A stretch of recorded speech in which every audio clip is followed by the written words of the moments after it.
Baik, kita lanjutkan ke materi berikutnya.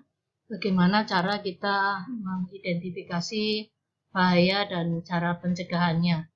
Ini contoh tabel kita. Ya, misalnya kalian terserah mau beri nama masakannya apa, apakah opor atau ayam goreng dan lain sebagainya. Yang penting di sini nanti di tabel pertama, di tabel kedua ini bahan mentahnya itu apa saja serta bahan tambahannya apa. Misalnya kalau ayam goreng berarti kan ayam, bumbu, minyak dan lain sebagainya itu ditulis satu-satu.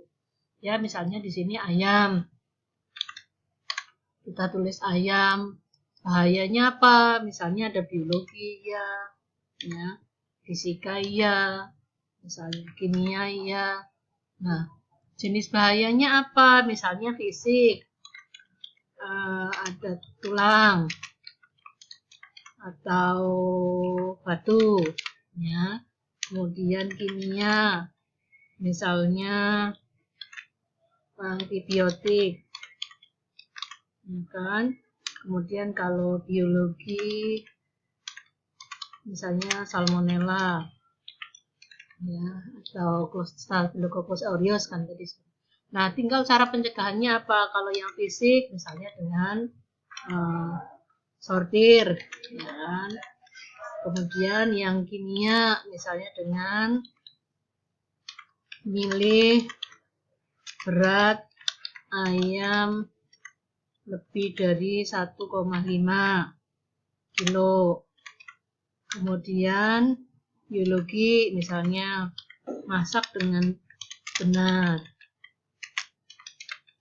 Ya, misalnya suhu daging di atas 70 derajat Celcius. Ya, 70 Celcius ya. Jadi ditusukkan dagingnya, bukan suhu penggorengannya, atau digoreng suhu 180 derajat Celcius. Nah, seperti ini misalnya ya. Nah, setelah itu bahan tambahan silakan diisi ya yang lainnya.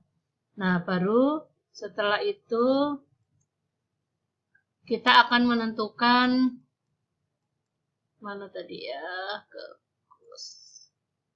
kita akan menentukan ininya dulu, kelompok bahayanya ya, form keduanya. Kita kan akan melihat kelompoknya. Ya, di sini ada kelompok A, B, C, D, E sampai F. Kelompok A ya sama kelompok F ini penting ya kita hafalin.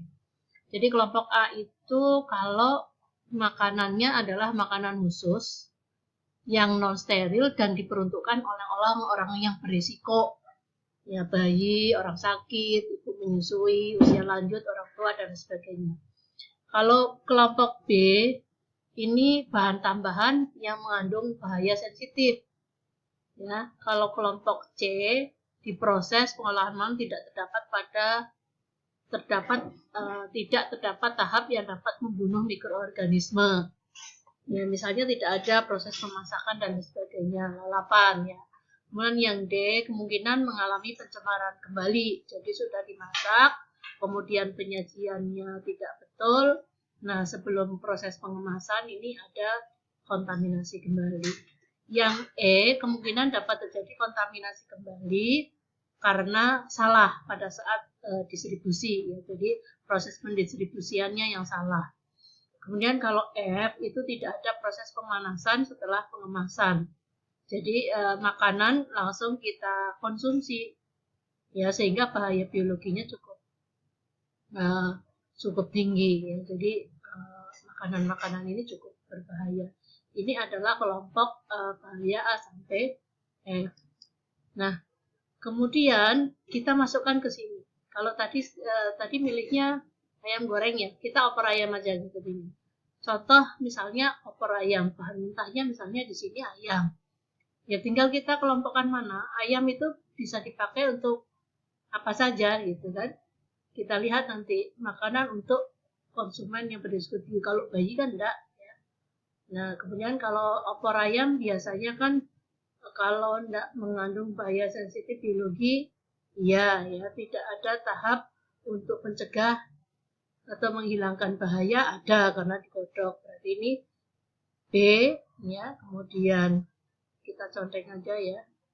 Misalnya di sini ayam. Berarti B, kita kasih ini aja. Kemudian bisa terjadi kontaminasi lanjutan. Kemungkinan penanganan yang salah bisa jadi.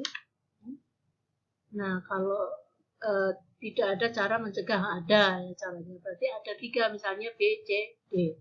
Nah, kategori resikonya apa? Nah, kita lihat caranya. Nah, ini seperti ini. Kategori resiko itu ada 0 ya, atau tidak bahaya ya, 0 sampai 6. Kalau tadi kita lihat ada berapa tadi?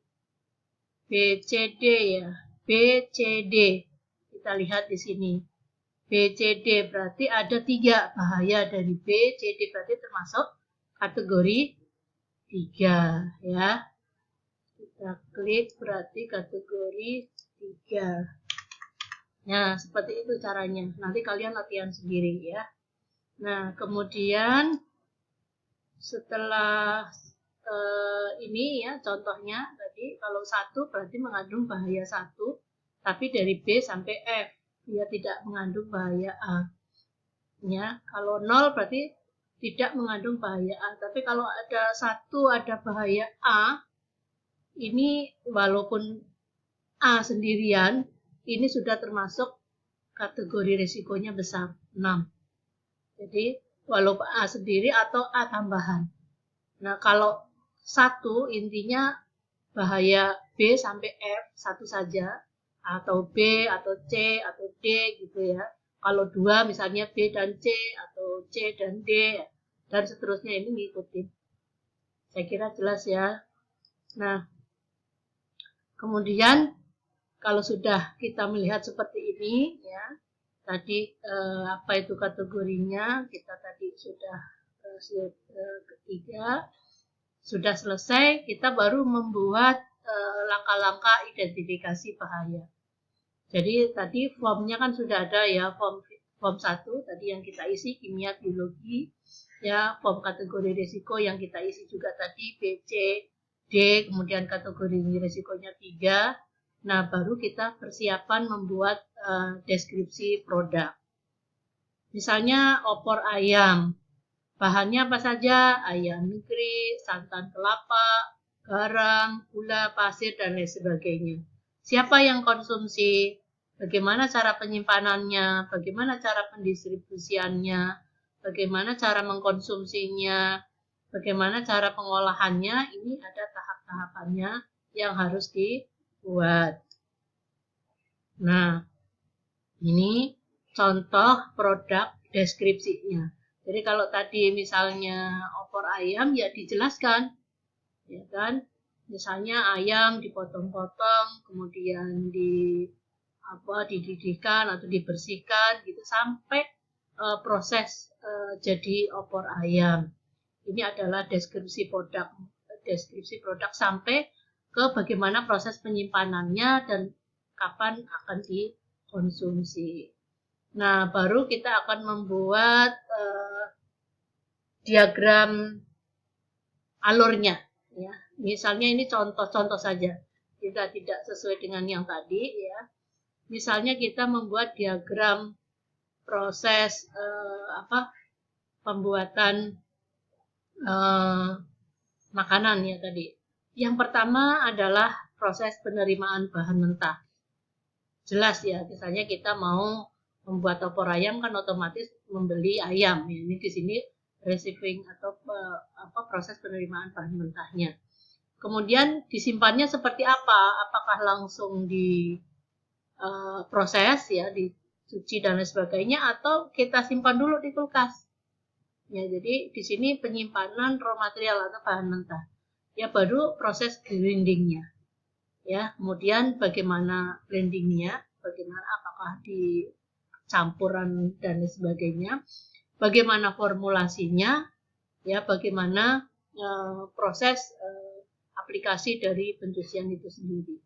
Ya, sampai terakhir bagaimana proses sanitasinya. Ini adalah contoh diagram alur ya. Misalnya di sini ada bahan tambahan. Ya, contoh disebutkan juga tambahannya apa. Kalau misalnya ada untuk pengenyal ataupun untuk pengempuk ayam ya harus ditambahkan. Nah, ini ya, kemudian bahan tambahannya apa harus dijelaskan. Sumbernya juga dari mana, ya. Itu prinsip pertama untuk membuat alur ataupun menentukan identifikasi bahaya. Jadi mulai dari kita mengidentifikasi jenis bahayanya sampai ke kategorinya sampai ke membuat deskripsinya. Nah, sekarang bagaimana prinsip kedua dalam penentuan atau penetapan CCP atau Critical Control Point. CCP ini merupakan titik, ya, titik atau proses ya, yang mana titik proses atau prosedur atau tahapan operasional yang dapat dikendalikan untuk menghilangkan atau mengurangi kemungkinan terjadinya bahaya. Jadi di sini yang harus kita kendalikan, contohnya kalau misalnya ayam goreng, titik kritisnya di penggorengan, ya kita harus kendalikan, bawang goreng harus suhunya 180 derajat Celcius dan dagingnya kalau kita tusuk ya, matangnya itu di atas 70. Itu udah namanya CCP ya, harus dikendalikan. Nah, CCP dikelompokkan menjadi dua, ada CCP 1 dan CCP 2. Kalau CCP 1 itu menghilangkan sampai atau mencegah bahaya. Kalau yang CCP 2 itu tidak sampai menghilangkan, hanya menguranginya saja. Tapi tidak dapat dihilangkan. Misalnya produk bahan kimia ya. Kita hanya mengurangi saja sesuai dengan nilai ambang batas yang diperkenankan. Jangan sampai lebih dari nilai ambang batas yang diperbolehkan. Barulah kita membuat pohon keputusan mana itu CCP, mana yang bukan. Nah, ini contohnya, ini pohon keputusannya, ya, dibuat seperti ini. Contohnya, pertanyaan yang pertama, apakah bahan mentah mungkin mengandung atau sensitif bahan berbahaya, baik itu mikrobiologi, kimia, atau fisik? Jawabannya tidak. Kalau tidak ya berarti bukan CCP karena tidak perlu kita kendalikan, sudah aman. Tapi kalau iya, kita harus kembali ke pertanyaan kedua dulu. Apakah ada penanganan atau pengolahan untuk menghilangkan atau mengurangi bahaya? Kalau iya, berarti bukan CCP karena tidak perlu dikendalikan. Ya kan? Tapi kalau tidak, inilah yang disebut dengan CCP. Jadi harus kita kendalikan. Paham ya sampai sini? Ya, nanti lama-lama paham. Nah, contoh lagi. Pada saat kita melihat yang komposisi, penentuan komposisi. Apakah komposisi, ya, adonan atau campuran ini penting untuk mencegah terjadinya bahaya?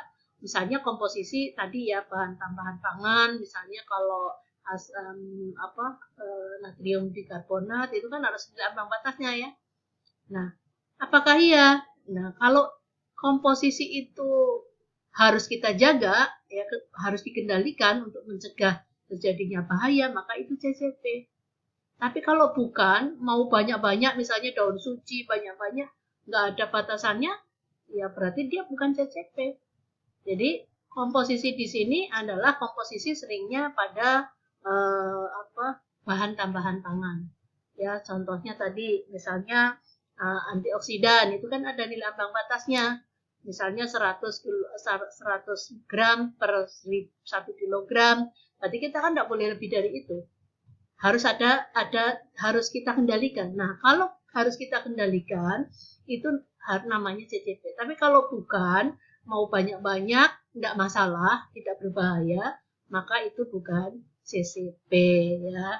Sampai sini, nanti kita lanjutkan lagi ke screencast berikutnya.